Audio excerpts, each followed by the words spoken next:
જય સોમનાથ, જય ગુજરાત. ફરી એક વખત સ્વાગત છે આપનું એસપી એજ્યુકેશન વ્લોગમાં. આ વિડીયોમાં જોઈશું આપણે વિષય વ્યક્તિ કર આયોજન અને સંચાલનમાં યુનિટ મકાન મિલકતની આવક માટે કર આયોજન. સૌરાષ્ટ્ર યુનિવર્સિટી 2024માં પ્રશ્ન 3ની અથવામાં પૂછેલ દાખલાનો ઉકેલ. દાખલાનું નામ છે શ્રી ગોવર્ધનભાઈ. તો દાખલો ગણતા પહેલા સૌ પ્રથમ જોઈશું આપણે દાખલાની રકમ અને ત્યારબાદ કરીશું દાખલાની ગણતરી. તો દાખલાની રકમ આ પ્રમાણે છે. ગોવર્ધનભાઈ 3 મકાન ધરાવે છે, જેની વિગત નીચે મુજબ છે. વિગત: મકાન 1, મકાન 2 અને મકાન 3. મકાનનો ઉપયોગ મકાન 1 રહેઠાણ માટે ભાડે આપેલ છે, મકાન 2 સ્વ રહેઠાણ માટે છે અને મકાન 3 પણ સ્વ રહેઠાણ માટે છે. એટલે આપણે ગણતરી ફક્ત એક જ મકાનની કરવાની છે, મકાન નંબર 1ની, જેનો મ્યુનિસિપલ આકારણી મુજબનું ભાડું વાર્ષિક 1,40,000, 1,10,000 અને 1,10,000 છે. ત્યારબાદ વાજબી ભાડું આપણને વાર્ષિક આપ્યું છે 1,15,000, 1,06,000 અને 1,10,000. પ્રમાણિત ભાડું અનુક્રમે વાર્ષિક 1,12,000 અને કોઈ વિગતો પ્રાપ્ત નથી.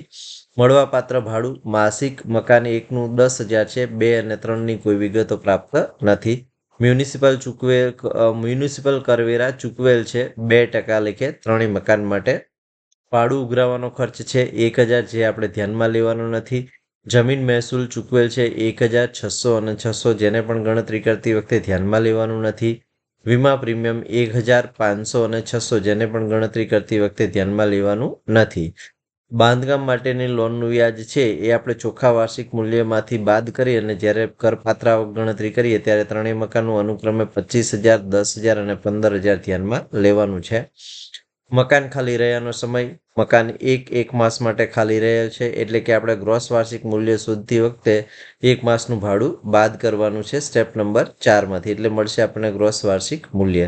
ત્યારબાદ મકાન સમય બાંધકામ સમય દરમિયાન ચૂકવેલું વ્યાજ, જેને આપણે બીજા અર્થમાં મૂડીકૃત વ્યાજ કહીએ છીએ, જે અનુક્રમે 12,000, 10,000 અને 12,000 છે. બાંધકામ પૂરું થયાનું વર્ષ છે અનુક્રમે 2022-23, 22-23 અને 23-24, એટલે ત્રણેય મકાનનો આપણે સમયગાળો જોઈએ તો હજી વર્ષ પૂરું થયેલા નથી, એટલે ત્રણેયનું મૂડીકૃત વ્યાજ આપણને 1/5 ભાગનું બાદ મળશે. તો આ દાખલામાં આપણે જોઈ શકીએ છીએ કે મકાન 1 છે રહેઠાણ માટે ભાડે આપેલ છે અને મકાન 2 અને 3 છે એ સ્વ રહેઠાણ માટે છે. એટલે કાયદાની જોગવાઈ મુજબ મકાન માલિકને 2 મકાન બાદ મળી શકે, એટલે એની આપણે ચોખ્ખા વાર્ષિક મૂલ્ય સુધી ગણતરી કરવાની નથી, ફક્ત મકાન 1ની ગણતરી કરવાની છે. મકાન 2 અને 3ની ગણતરી આપણે ચોખ્ખા વાર્ષિક મૂલ્ય શૂન્ય દર્શાવી અને વ્યાજની રકમ અને મૂડીકૃત વ્યાજની રકમ બાદ કરી અને ચોખ્ખું વાર્ષિક મૂલ્ય ગણતી વખતે ધ્યાનમાં લેવાની છે. તો ગોવર્ધનભાઈ 3 મકાન ધરાવે છે, તો આપણે 3 ખાનાવાળું એક પત્રક તૈયાર કરી લેવાનું છે. તો શ્રી ગોવર્ધનભાઈની મકાન મિલકતના શીર્ષક હેઠળ કરપાત્ર આવકની ગણતરી.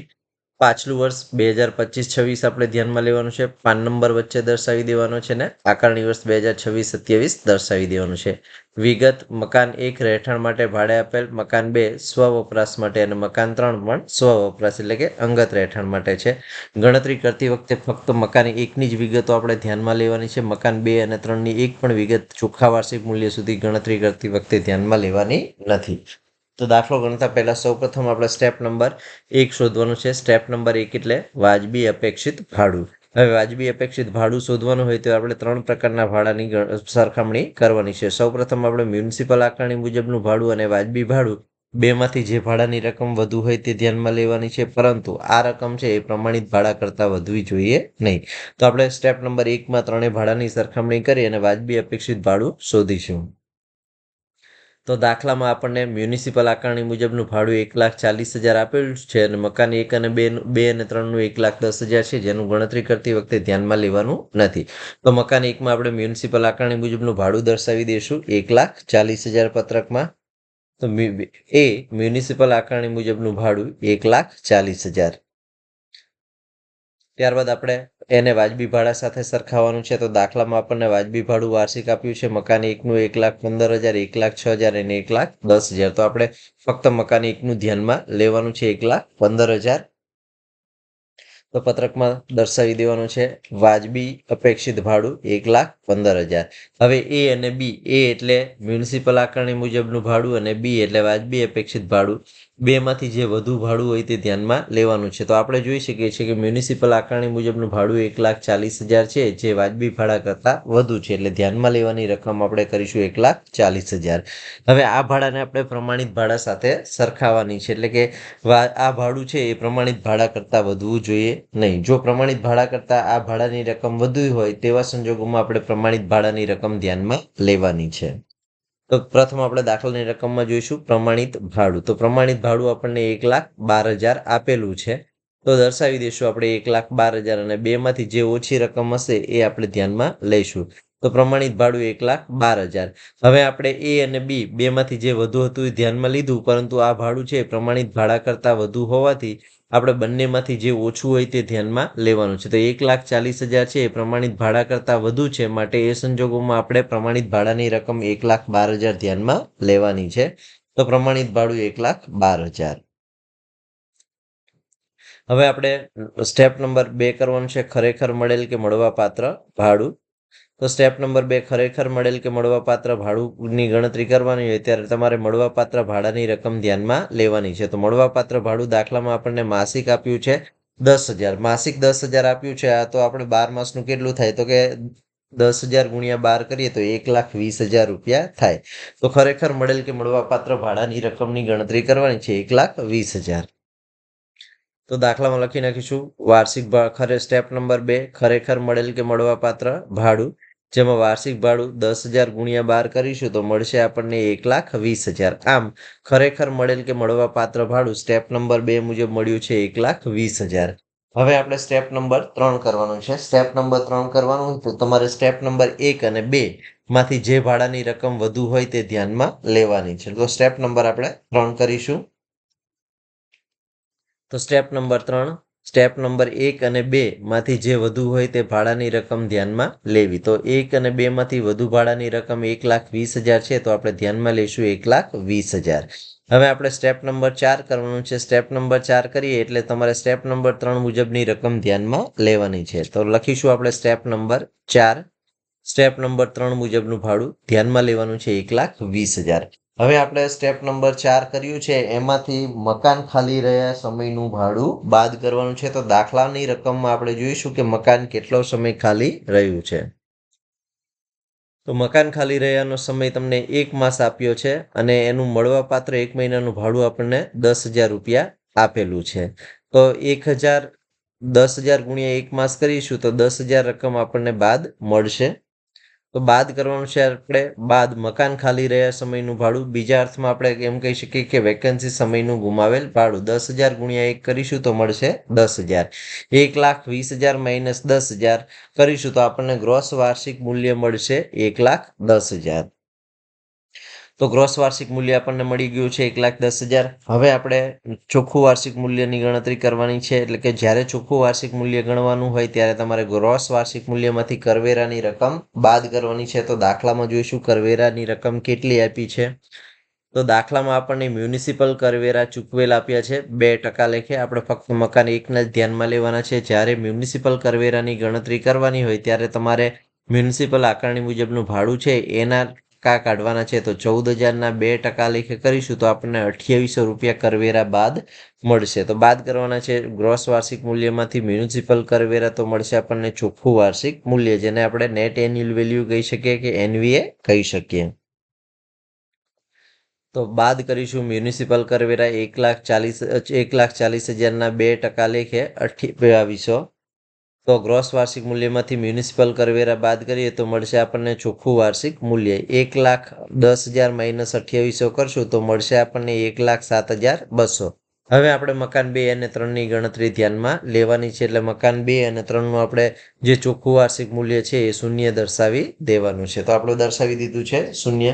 હવે ચોખ્ખું વાર્ષિક મૂલ્ય મળી ગયું છે. તો ખાસ કપાતોમાં સૌપ્રથમ આપણે પ્રમાણિત કપાત બાદ કરવાની છે, જે ચોખ્ખા વાર્ષિક મૂલ્યના 30% લેખે ગણવાની છે. ત્યારબાદ હોમ લોન કે બાંધકામ સમય દરમિયાન લીધેલ લોનનું વ્યાજ બાદ કરવાનું છે અને ત્યારબાદ બાદ કરવાનું છે મૂડીકૃત વ્યાજ. તો એક પછી એક આપણે જે બાદ કરવાની રકમ છે એ મૂકતા જઈશું દાખલામાં. તો સૌપ્રથમ આપણે બાદ કરવાની છે ખાસ કપાતોમાં પ્રમાણિત કપાત. તો પ્રમાણિત કપાત 1,07,220 કરશો તો મળશે આપણને 32,160. જ્યારે મકાન 2 અને 3ની આપણને કોઈ શૂન્ય છે, શૂન્યના 30% કરો તો શૂન્ય જ મળે, એટલે આપણે ત્યાં ડેશ દર્શાવેલ છે. તો ખાસ કપાત બાદ થઈ જાય પછી આપણે બાદ કરવાનું છે વ્યાજ. તો વ્યાજ દાખલાની રકમમાં આપણને આપેલું છે, અનુક્રમે આપણે વ્યાજની રકમ બાદ કરીશું. ચોખ્ખા વાર્ષિક મૂલ્યમાં તો બાંધકામ માટેની લોનનું વ્યાજ છે, અનુક્રમે 25,000, 10,000 અને 15,000 છે, આપણે બાદ કરવાનું છે. તો બાદ કરી દેશું બાંધકામ લોનનું વ્યાજ.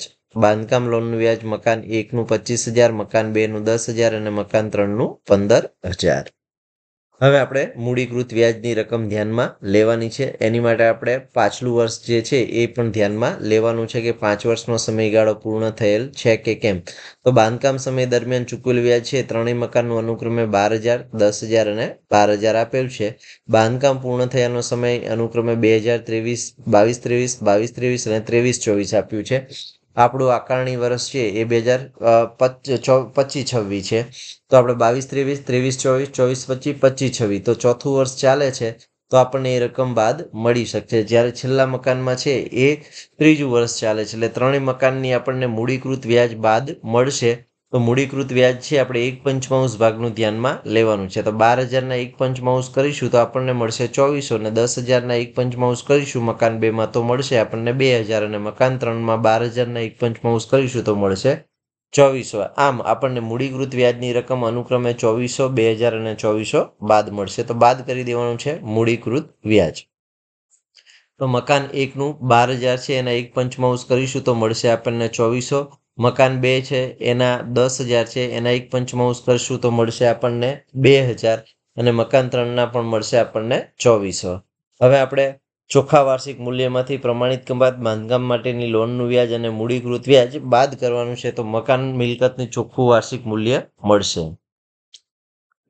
તો મિલકતનું ચોખ્ખું કરપાત્ર વાર્ષિક ચોખ્ખું મૂલ્ય મળશે 1,07,200 માઇનસ 32,160 માઇનસ 25,000 માઇનસ 2400 કરશું તો મળશે આપણને 47,640. જ્યારે મકાન 2માંથી શૂન્યમાંથી આપણે 10,000 અને 2,000 એટલે કુલ 12,000 રકમ બાદ કરીશું તો મળશે આપણને -12,000, અને મકાન 3માં 15,000 વત્તા 2,400 એટલે મળશે આપણને 17,400. આમ કરપાત્ર વાર્ષિક ચોખ્ખું મૂલ્ય છે એ મકાન 1નું મળ્યું છે 47,640, મકાન 2નું મળ્યું છે 12,000 અને મકાન 3નું મળ્યું છે 17,400. હવે આપણે કુલ કરપાત્ર આવકની ગણતરી કરવાની છે. ગોવર્ધનભાઈની મકાન મિલકતની કુલ કરપાત્ર આવક, એટલે આ ત્રણેય રકમનો આપણે સરવાળો કરવાનો છે. તો કરીશું ગોવર્ધનભાઈની કુલ મકાન મિલકતની કુલ કરપાત્ર આવક. તો 47,460 માઇનસ 12,000 માઇનસ 17,400 કરીશું તો કરપાત્ર આવકની રકમ મળશે 18,240. તો આ દાખલો સૌરાષ્ટ્ર યુનિવર્સિટી 2024માં પ્રશ્ન નંબર 3ની અથવામાં પૂછાયેલ છે, તેનો ઉકેલ છે. તો દાખલો ગણવા માટે સૌપ્રથમ તમારે વાજબી અપેક્ષિત ભાડું શોધવાનું છે.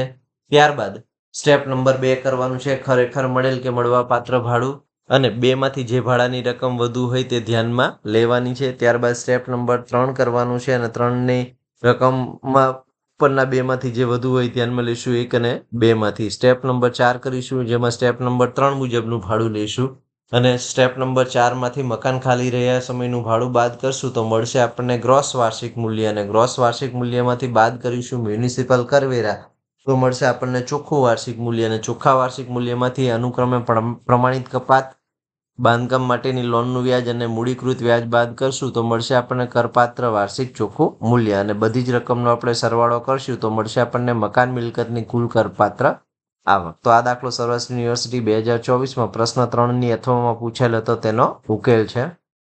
આશા રાખીએ કે વિડીયો આપને ગમ્યો હશે. જો વિડીયો ગમ્યો જ હોય તો વિડીયોને લાઇક કરી દો, લિંકને મિત્રો સાથે શેર કરી દો, ચેનલમાં નવા હોય તો ચેનલ સબસ્ક્રાઇબ કરી દો. જય સોમનાથ, જય ગુજરાત, થેન્ક યુ.